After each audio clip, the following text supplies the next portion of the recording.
Baghdad کے ایک خلیفہ کو اپنے بیٹے کی شادی کرنا تھی۔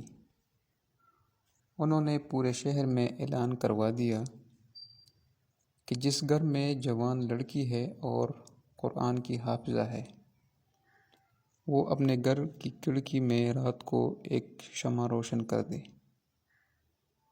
اس رات پورے شہر کی کھڑکیوں میں شمع روشن تھی۔ اس کے لیے فیصلہ کرنا مشکل ہو گیا۔ اگلے دن اعلان کروایا کہ جس گھر میں موجود لڑکی حافظہ قرآن ہونے کے ساتھ ساتھ موطا امام مالک کی بھی حافظہ ہو، وہ رات کو اپنے گھر کی کھڑکی میں شمع روشن کرے۔ اور اس رات بھی آدھے سے زیادہ شہر کی کھڑکیوں پہ شمع روشن تھی۔ کتنا حسین منظر ہوگا نا!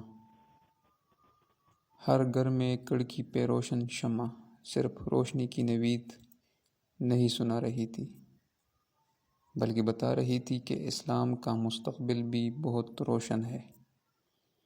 وہ شمع اس بات کی نوید تھی کہ ایک بہترین نسل کو پروان چڑھانے کے لیے مناسب اور بہترین تعلیم دی جا چکی ہے۔ ان تمام جلنے والی روشنیوں کے لرزتے شعلوں میں ایک مضبوط اسلامی معاشرے کی جھلک نمایاں ہو رہی تھی۔ آج اگر ایسا اعلان کر دیا جائے تو بہت کم گھروں میں شمع روشن ہوگی، اور اگر دوسرے اعلان والی شرط ساتھ رکھ دی جائے تو یقیناً پورا شہر ہی تاریک پڑا ہوگا۔ پتہ ہے ایسا کیوں ہوا ہے؟ کیونکہ آج ہمیں فضول اور بے بنیاد تعلیم کے چکروں میں پھنسا دیا گیا ہے۔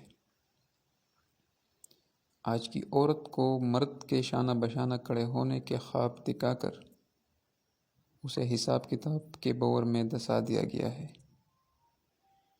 آج کی عورت کو انعامی مقابلوں میں چینہ جپٹی کر کے 2 ٹکے کے تحفے حاصل کرنے پر لگا دیا گیا ہے۔ آج کی عورت نے بھٹکنا پسند کیا تو اسے بھٹکا دیا گیا ہے۔